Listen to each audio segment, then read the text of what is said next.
welcome everybody, and welcome to our session on the global state of the free press. This particular meeting focused on Myanmar. We have two witnesses with us. They're both coming in by teleconference. The first one is Coco Nang, who is from the Los Angeles Rohingya Society. He's a founding member of the Los Angeles Rohingya Society and serves as its community and public relations manager, and is Rohingya and claimed political asylum in the United States and became an American citizen in 2010. Nous avons aussi Daniel Bastard, responsable. We also have Daniel Bastard, who is Asia Pacific Desk for Médecins Sans Frontières, and he has media in Europe, the Americas, and Asia. So we will ask each of you to do your remarks, starting with Monsieur Bastard. Si vous pouvez discuter pour moins de 10 minutes, et puis il y a des questions-réponses. If you could go ahead for less than 10 minutes, please go ahead. Thank you. I am the head of the Asia Pacific Desk for Médecins Sans Frontières, which is defends the freedom of press across the world. We seek to defend the freedom of the press, and Myanmar is 137th for journalistic freedom in the world, and in November we launched an alert procedure in terms of the 2019 ranking of Myanmar, because given the indicators that we use for freedom of the press for each country, we have noticed that a number of these indicators have shown that Myanmar is deteriorating badly. There is the independence of journalists, especially investigative journalists. And here I am referring to the two journalists from Reuters who have been languishing in prison for 14 months, and their only crime was to have investigated in the village of Indin in 2017, and someone who was exiled in Bangladesh. We were talking about the ethnic cleansing, and this was hidden from the media.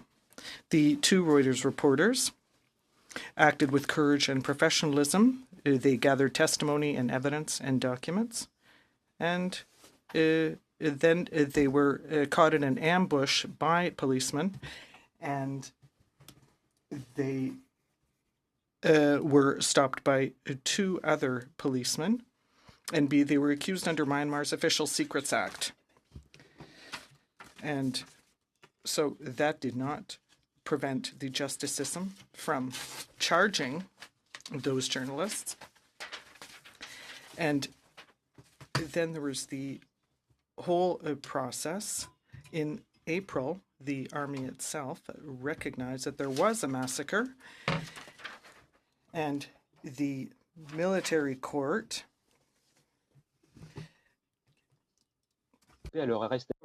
even one of the police officers who participated in the operation did recognize that they were involved in this ambush, but all the police officer gained for his pains was to be imprisoned in turn, and his colleague who had to appear the next day has disappeared in mysterious circumstances. Basically, this is a farce. There have been fabrication of evidence, of witnesses. Pressure has been exercised upon the witnesses. Basically, it just doesn't hold water. And in September 2018, these reporters were sentenced to 7 years of jail. They appealed to the Supreme Court 2 weeks ago, but given the complete lack of independence of the judiciary in this regard, there are very high chances that the Supreme Court judges will probably uphold the verdict of the trial court. So why is there such a flagrant lack of independence and journalistic freedom? Because Myanmar is supposedly on the route to democratic transition. Now, they have been able to attack journalists because it was a way of it was basically a sop to the ultranationalist monks on the part of Aung Suu Kyi. But there is an important detail that I think we need to point out. It is the swiftness with which the Burmese justice treated the appeal, their court in appeal. And so we were talking about a constitutional right, and some observers believe that they might pardon the journalists because there's the traditional celebration in April, but then obviously the recourses would have to be studied at the appeal level. And as part of this hypothesis, the civil powers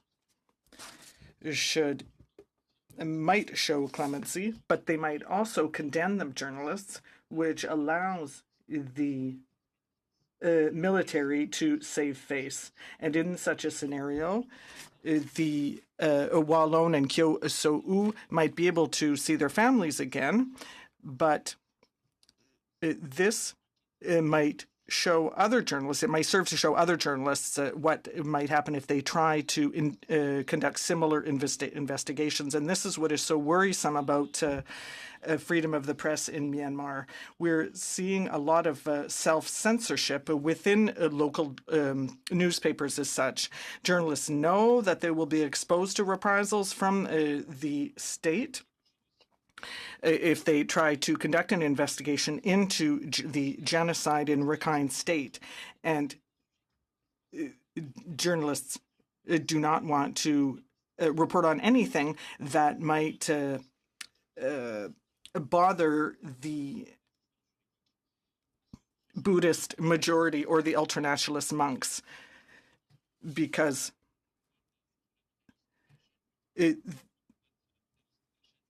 Wiratu publishes hate speech, or rather, or engages in hate speech. Journalists have published his speeches and then have been accused and charged. So, like other reporters in Myanmar, the journalists have been charged under the Telecommunications Act, and it is very broad and vague, but the essence of it is to criminalize defamation. And if a journalist engages in very professional conduct and has evidence, he might still be attacked under this act. This law basically acts as a curb on journalists, and 3 journalists have spent 15 days behind bars because they investigated in a certain city that the interpreter could not understand. The use of the term Rohingya in the media is banned by the state authorities, and newspapers are menaced with shutdown.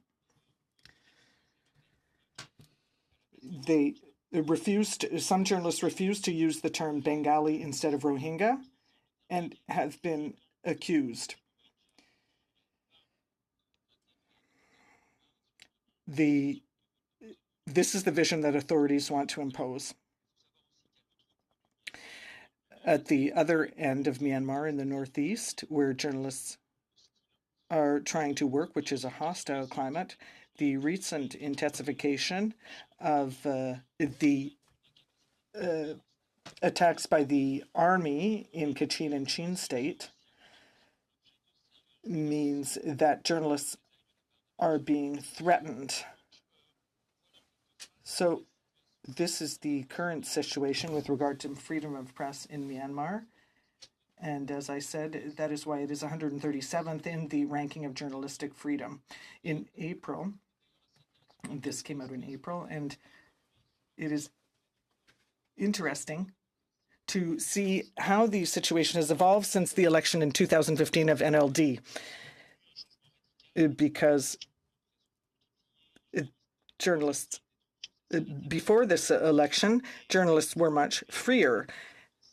And the committee rose from 151st to 131st in 2017. So it went up 20 places in this ranking, but now it has fallen back again 6 places. And given what I have just told you now, this is not coincidental. This is because since the NLD was elected, things have deteriorated, and Aung San Suu Kyi has done nothing to restore journalistic freedom or help them in their work. And this is very telling with regard to the it has much to do with how much it needs journalistic freedom to be able to be a democratic state. Thank you. Thank you for your testimony, Mr. Bastau. Mr. Nang for 10 minutes. In my testimony, I would like to thank the Canadian government for playing a huge role in ending the Rohingya crisis. As you guys know, this is the global crisis of the Rohingya crisis. And on the behalf of the Rohingya community, I would like to thank the Canadian government and the Canadian people for taking playing a proactive role in ending the Rohingya crisis.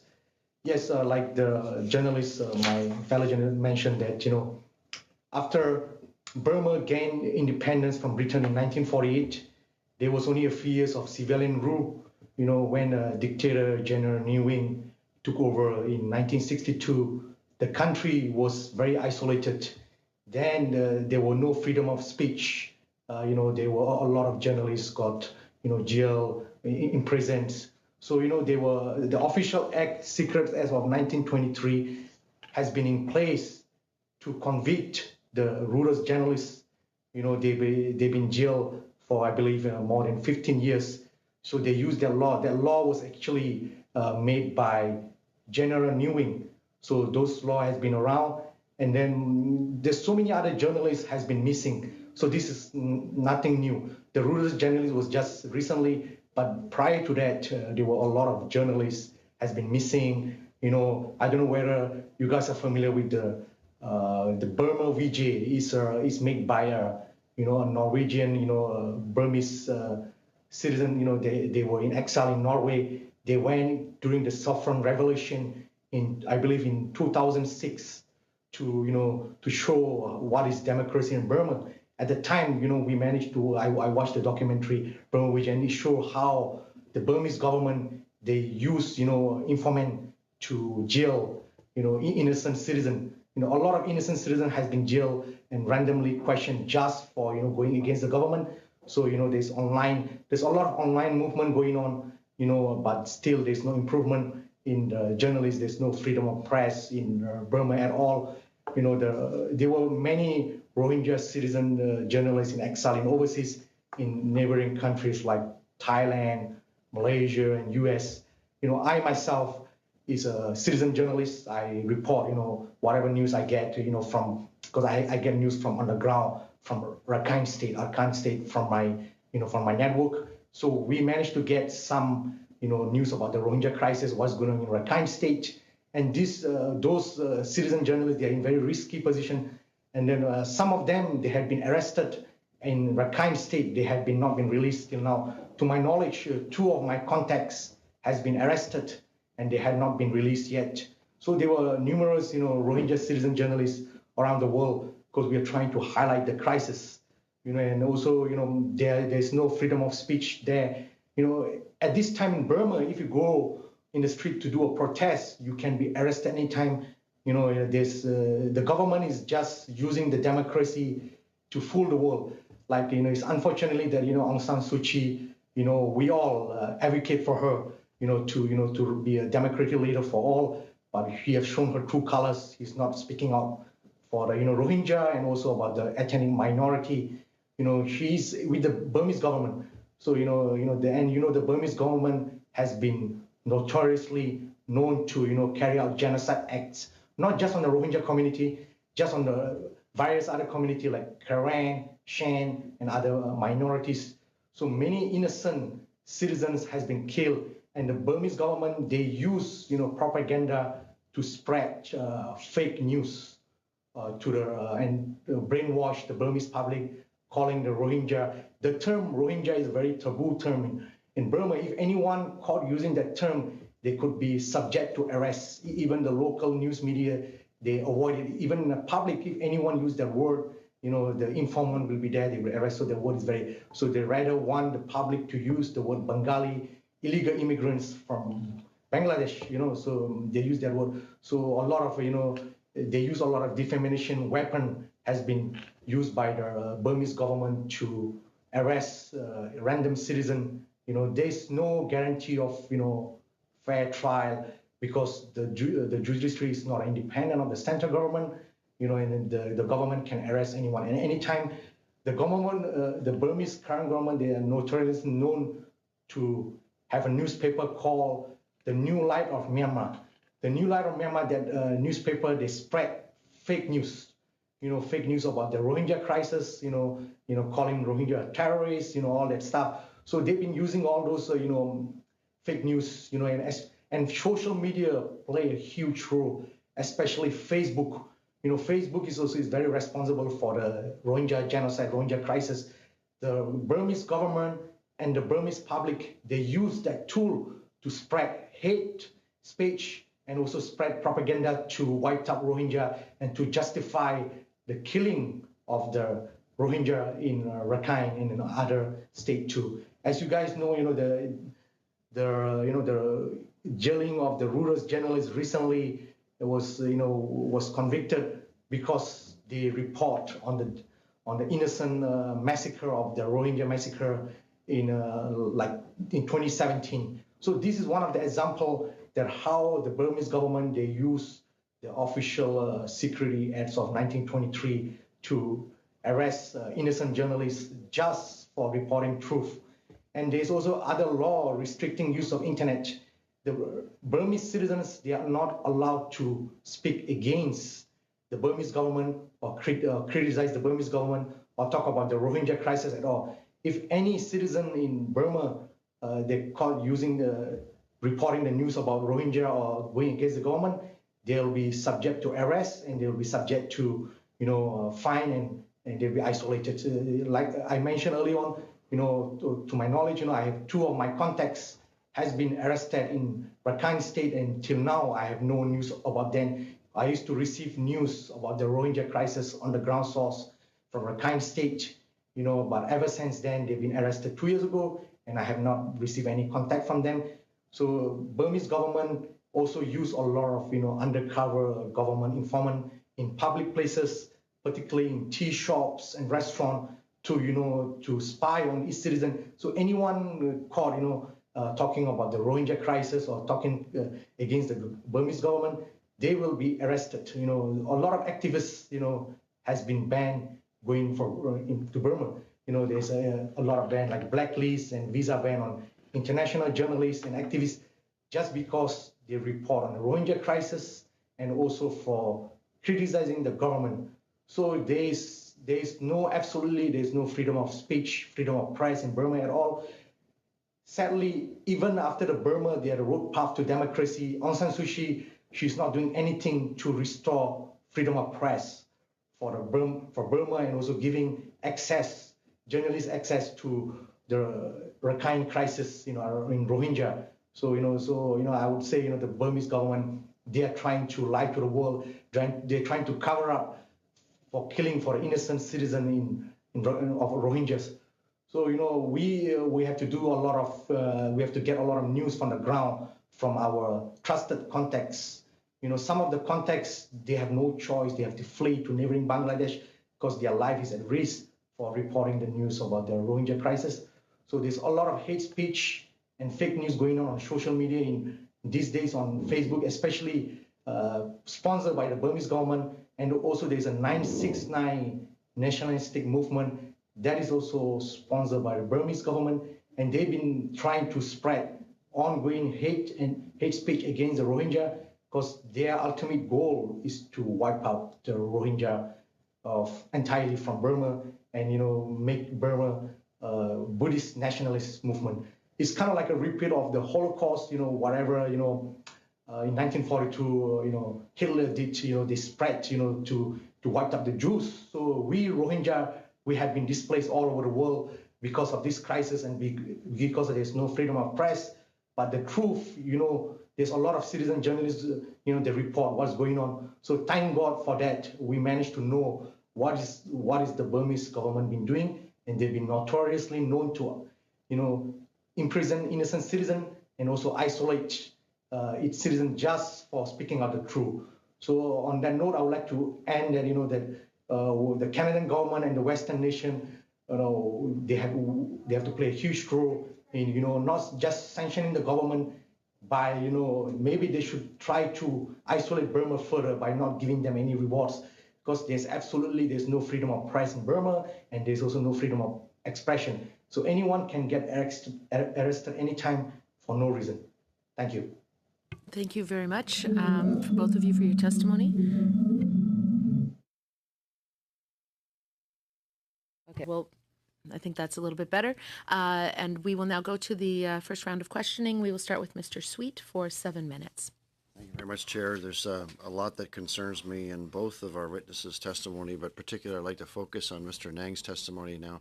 Mr. Nang, you mentioned that there's a purposeful manipulation of Facebook, a usage of Facebook by the government of Burma to spread hate. I'm wondering if you would be able to send some examples to this committee. I don't think we have the translation capability that you might have in your network, so that we could have that as evidence. And I would ask, Chair, that we would be able to accept those documents as evidence. This is profoundly concerning. There's a special committee right now in the UK that's taking a look at, I forget the official name of it, but it's called the Fake News Committee. And they have actually came out with some findings that Facebook is purposely very sophisticated, so that you cannot search through and find out who the perpetrator of this hate is. And if the Myanmar government is doing that, then we should be able to maybe, if I could ask the researchers to piggyback on some of the work that UK committee is doing, and make sure that we point that out, that it's being used for this kind of thing. Mr. Ang, would that be possible that you'd be able to do that for us? Yes, certainly I can check on with my contacts, because there's some evidence, on Facebook they use, particularly the 969 movement, they use that movement to spread hate speech against the Rohingya. So I certainly can get you that evidence. Thank you very much. That would be very helpful for us and help us to do our work. Monsieur Bastard, you mentioned about the fact, and I think it would be shocking to most people to be listening to this, that since the government of Aung San Suu Kyi, that there's actually less journalistic freedom today than there was before. I want to ask you, you mentioned that there's been a deterioration of journalistic freedom. Have you also seen a deterioration of human rights in other minorities as well as in the press?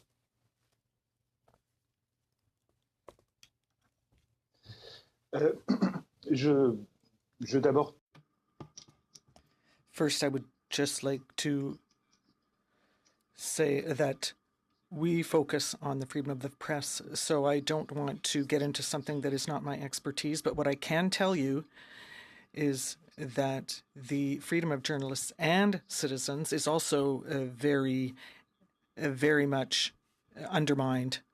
As the other witness said, people who want to post information on Facebook, something that the government is against, will undergo legal repercussions. They will be sued, but there is an army of trolls that work for the ultranationalist Buddhist monks, and we have investigated that. And they are linked to the people who are responsible for the army, and they attack journalists and citizens by harassing them. And that is something that is on the rise. And we can see even that non-professional journalists who are not being targeted by these legal proceedings, even those non-professional journalists who want to speak the truth are also being attacked. Both of you have mentioned the ultranationalist movement of the Buddhist monks, particularly, but the Buddhist majority. And I want to ask you: are there any dissenting voices in that Buddhist majority? Are there any people who are speaking out as Buddhists, saying that these actions against the Rohingya and other minorities are a number of minorities that are being persecuted, but the Rohingya is, of course, the worst? Is anybody speaking out against their own majority, trying to be a voice for human rights in this, for freedom of the press? Yes, there are some citizens, they are trying to speak out, but however, if they speak out publicly, they are subject to arrest. So they cannot really speak out publicly. Those that are in exile, there's some Buddhist majority, they speak out, but they cannot speak out publicly in Burma. Mr. Basta, do you have any comment on that? Une simple remarque, c'est A quick remark. Like in all religious movements, there are extremists and moderates. And right now, we are hearing much more from the nationalists than from the moderates. Mr. Anderson, I'll take the rest of my time. I guess I'd just like to ask a little bit, is there different, are foreign journalists treated differently than local journalists? The Reuters journalists that were jailed were locals, but how is pressure put on foreign journalists, or are people just not allowed in? Someone had mentioned that they don't get visas, but I'm just wondering the difference in the treatment of the two. La première, c'est le chantage au visa. The first is visa blackmail. They make visas very difficult to obtain for journalists. And so any foreigners who want to investigate in Myanmar have to come in with a tourist or business visa. And they have to be very discreet when they do their work. And foreign journalists are subject to the same risks as their Burmese colleagues. I'm thinking of a case of 3 journalists. One is Burmese, one is Singaporean, and one is Malaysian. They were imprisoned for a month. That was in November 2017, simply because they wanted to film the Burmese parliament. That's all. Thank you. And now we will move to Mr. Tabera for 7 minutes. Thank you, Madam Chair, and thank you for the witnesses for coming here today, and thank you for your advocacy and raising your voices and shedding some light on some of the silence of a lot of these journalists that is coming out of Myanmar. My question will be first to Mr. Nang. I was just reading recently an article in The Guardian, and it was talked about 2 particular journalists that were arrested. Their names, and excuse me for my pronunciation, Wa Lone and Kawa So-o. And they were accused of passing secret documents to other sources, and that's what they were convicted for by the judge. However, there was an outcry. Their lawyer said that we will try any means necessary to get their acquittal. Even many other countries, Freedom Press advocates, the UN, EU, US, and Canada have called for both of their acquittal. So my question is there's been there's been this in the courts. There's been this judgment on them, and this what's the word I'm looking for? They've been allegedly. Sorry, I'm lost for words here. They've been tried in a court, and the government has said that they've been passing secret documents. This is pretty typical. That's been happening with journalists like this. And my question is with many international states advocating for their acquittal, has that put more pressure on the Myanmar government, or has there been more reluctance, and hasn't hasn't seen a big push for further acquittal? Burmese government, they've been notoriously to, jail and isolate journalists just for speaking the truth.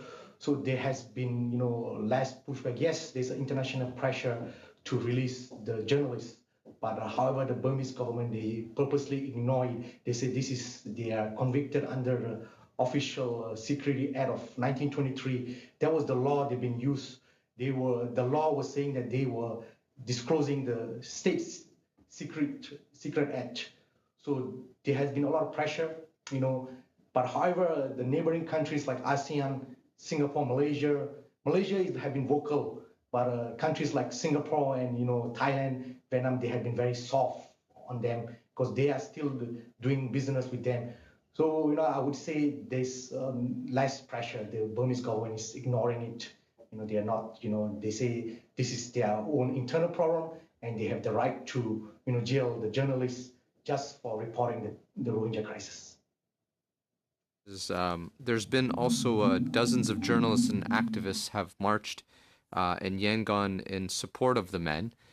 There's been ambassadors from the U.S. and U.K. The U.S. ambassador to Myanmar said that the decision was deeply troubling. And Dan Chugg, the Britain's ambassador, said he was extremely disappointed with the verdict of the 2 journalists that have been imprisoned. Has that put more internal pressure on the Myanmar government with these demonstrations, with ambassadors speaking out? Or has that gone ignored? There's internal pressure. But, like I mentioned earlier, the Burmese government, they still ignore international pressure.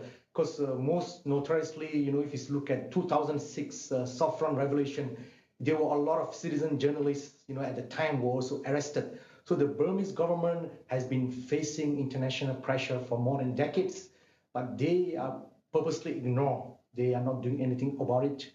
So we need more pressure from Western government, not just sanction, maybe try to, isolate the Burmese government by not rewarding the Burmese military. So, you can sanction the Burmese government, but it's not going to work in the long run. Because they still have, countries like, Singapore and China have been supporting them, calling them, oh, this is their internal matter. We have to respect the government. But, the international countries like Western countries like Canada, US, and EU, they've been criticizing them. They've been giving some kind of pressure. But still, the Burmese government is not doing anything about it. They just say this is their internal matter, and then we will take any action we have to. My next question will be to Mr. Bastard. You mentioned in your statement that that there's been censorship on a lot of the newspapers that are coming out of Myanmar. I would assume that it would be the same for independent journalists that are or just regular individuals that are putting up blogs or putting up posts. Can you maybe talk about if you've heard of any incidents where the Burmese government is suppressing those that are maybe posting and blogging on social media? Il faut savoir que You must realize that in Myanmar, internet equals Facebook. Facebook is the main gateway for all internets in Burma. The network underwent a boom in terms of the number of users over the past few years. I think it went up 15 times over 3 years or something like that. And to regulate the mass of users, the social network had no one to regulate what went on Facebook, and these citizen journalists who wanted to post reliable information on the network were generally at the very bottom of the post because the Facebook algorithms mean that hate speech and fake news got the most clicks, the most hits. And those algorithms are also manipulated by the authorities, by the army mainly. And that means that Facebook is largely responsible for the censorship of citizen journalists and for the development of fake news. that has led to rising hate for Rohingyas in the population. 7 minutes. Thank you very much, Madam Chair. Gentlemen, I'd like to ask you a broad enough question so that you can each take about 3 minutes to use up my time wisely.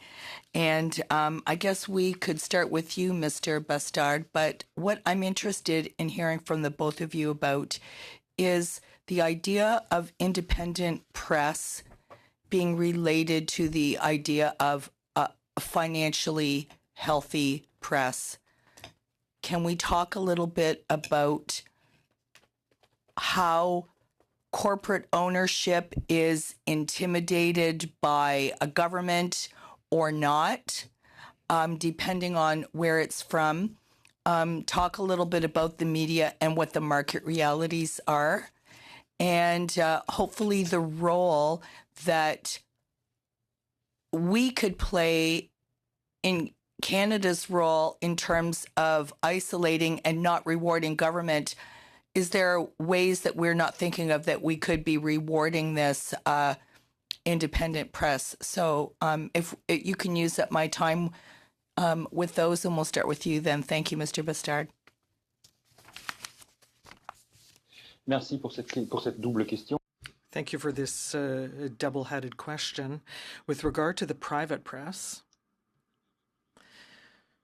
there are not really any large corporations in Myanmar as there are in other Asian countries. There are more small independent publications that get their revenue from advertising.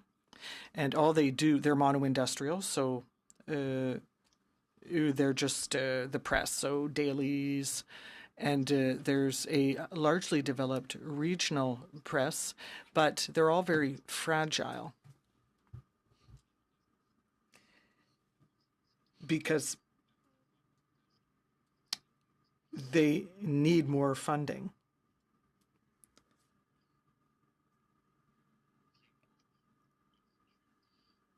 And so I think that this is something that the Canadian government could consider supporting.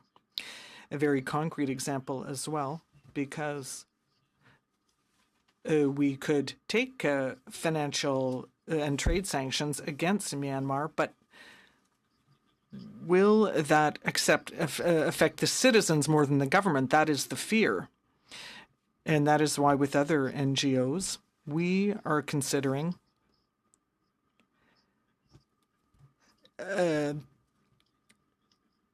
putting some cases under the Magnitsky's Act so that we can hold the people who are repressing journalistic freedom responsible. And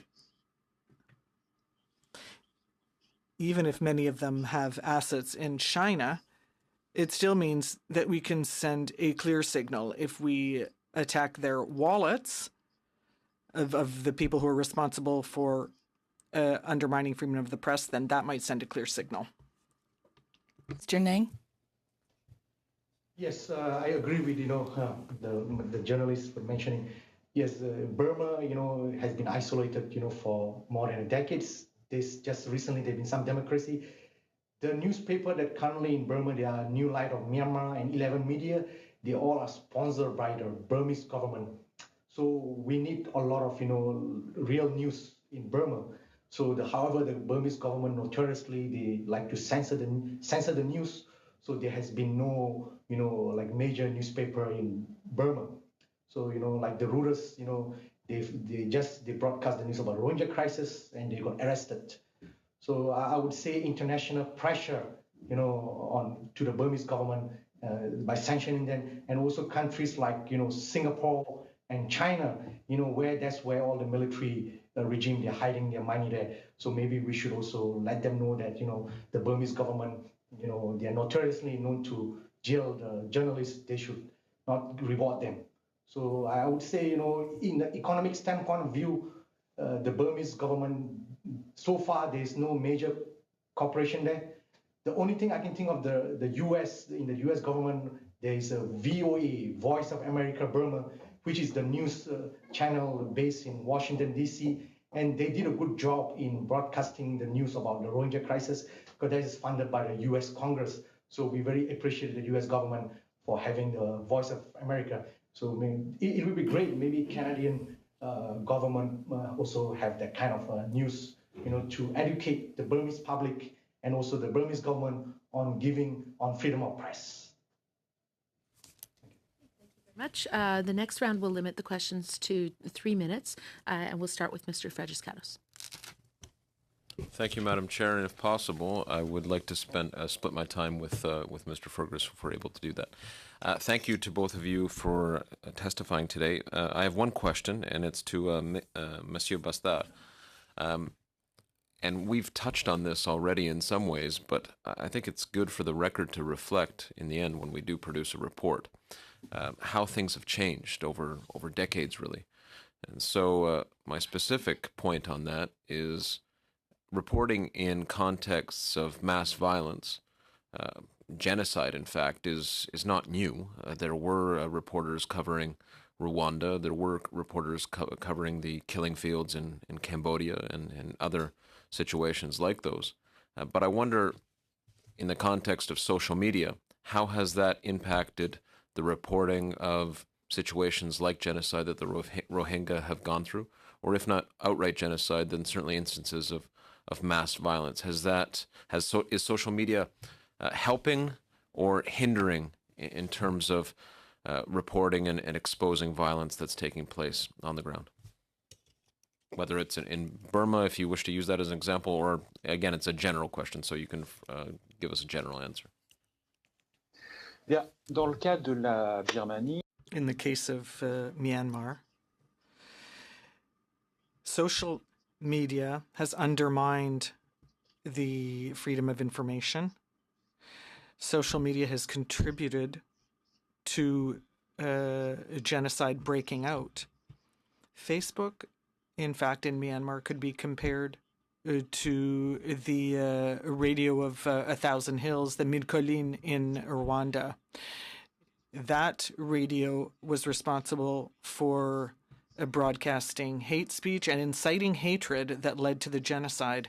So Facebook has become massively popular in Myanmar and unfortunately has been used to propagate fake news, and that has led to hate speech that has fueled the hate of Rohingyas.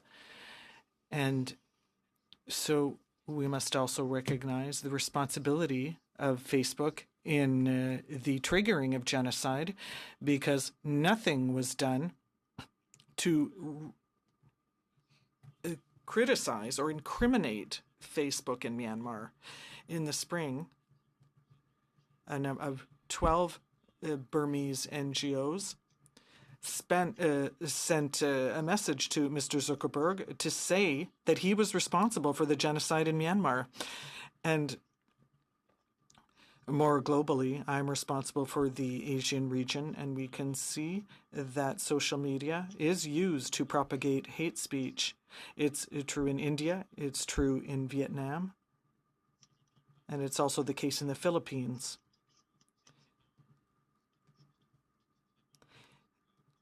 And it is something that needs to be taken into account, and something that requires regulation. Nous avons le temps de retourner à Monsieur Fergus. We'll have the time to come back to Mr. Fergus in the second round. Anderson, and we'll have time to come back to you. Madam Chair, I want to thank you for being with us today. I wish we had a little bit more time than this. I just wanted to come back to the discussion about the newspapers. I understand in 2013, 19, or for the first time, private newspapers were being allowed to be set up. 19 of them came into existence. So there are 7 of them that survive to this day. But they have to compete with 2 dailies that are run by the government and 1 that's run by the military. I'm just wondering if you can just talk a little bit about the relationship between those newspapers. You had suggested, I think, Mr. Bastard, that more money would help, but I'm just wondering if that's actually the solution. I think you had also said we need to go after those who are limiting freedom rather than that's probably the primary thing that we want to do. Could you just talk to this a little bit about the relationship of these newspapers? Everybody's got their bias. How do we treat them? Disons qu'il y a les journaux proches du gouvernement. There are the newspapers that are close to the government that are basically propaganda vehicles. The independent newspapers are sort of in a gray zone because there is always this sword of Damocles hanging over them. That is, even if they publish an investigation with reliable sources, they may be charged for defamation, and therefore they have it costs them a lot of money to publish. And since 2013, there has been a code of ethics that has come about. It is something that should not be overlooked, and that is why I think that journalists, for example, 11 Media, and 3 of their journalists were jailed in October. So these are groups who are really heroes, and they embody what freedom of the press could look like in Myanmar. I guess you're done, but I want to ask you, there was such good news in 2016. There was an expectation that things would go in a positive direction. I'm just wondering what actually happened. And you talked a little bit earlier about holding people responsible. Who is responsible for this? Who are the people who should be held responsible? And we're going to do a report. It would be good to have that information. But what happened after 2016? Who should be held responsible for the changes? In just 20 seconds, sorry. D'accord. All right. The change is due to the fact that Ms. Senchi had to ally herself with the military to remain in power.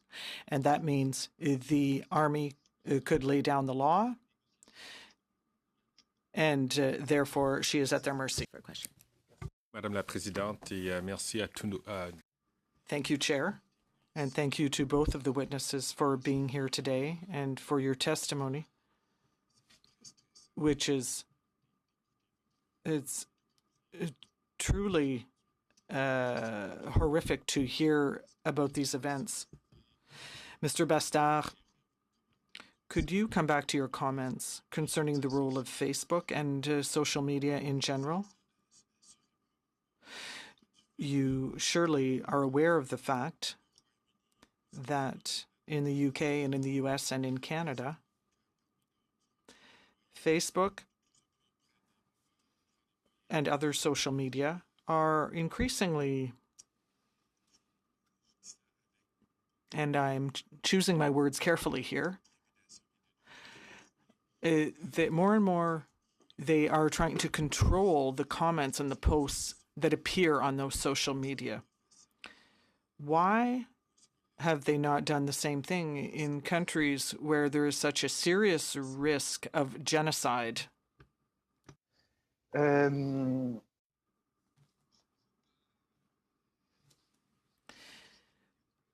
I don't want to get into neo-colonialism, but I would say that Facebook considers smaller countries as laboratories. I've seen this in Cambodia. It's as if they're conducting experiments in late 2017 in Cambodia.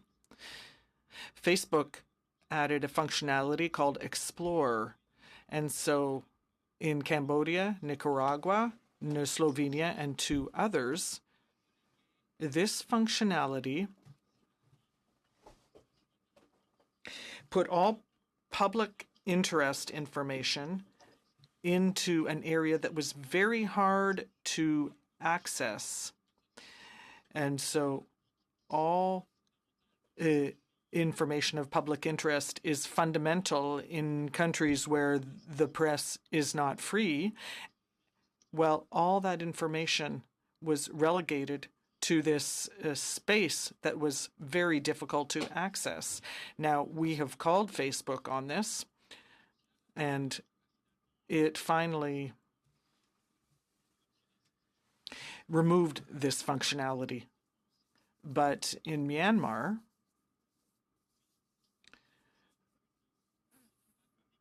Facebook has been guilty of horrific neglect and negligence, really, because I was told that someone in Facebook was contacted to regulate, and this correspondent entered into contact with them. Thank you. The last question, Mr. Anderson. Very brief, please. I thank Ms. Hardcastle for sharing your time with me. Someone had mentioned the regional press. I'm just wondering, with the increased military pressure on Kachin, Karen, Shan, Rakhine State, what is the state of the regional press in those areas? They're a bit more autonomous, if you want to call it that, in those areas to some degree, but what is the state of the press there? Non, en fait, il y a... Well, there is more and more conflict in the border areas, and as soon as there is any kind of conflict, well, it becomes dangerous for journalists to go to those areas because the army could retaliate. And so it's only in peaceful areas, and there are a few of them, where journalists can operate freely. Those areas have regional press of their own.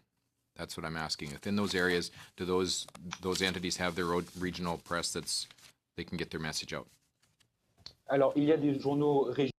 Yes, there are regional newspapers, but they're only published in these few peaceful areas. There is nothing, the press is not allowed to cover any of the areas where there's conflict. Thank you. Thank you so much to both of our witnesses for your very compelling and informative testimony. I'd like to just remind the committee that on Thursday, we will actually be having two meetings. We'll be joining the Foreign Affairs Committee from 11 to 12, where we will be hearing from Mark Lowcock, who is the United Nations Under-Secretary General and Emergency Relief Coordinator. And then again at 1 o'clock here to discuss in camera the witness list for our Women Human Rights Defenders study. So we will see you all of you on Thursday. Thank you very much. And with that, we adjourn. Everything?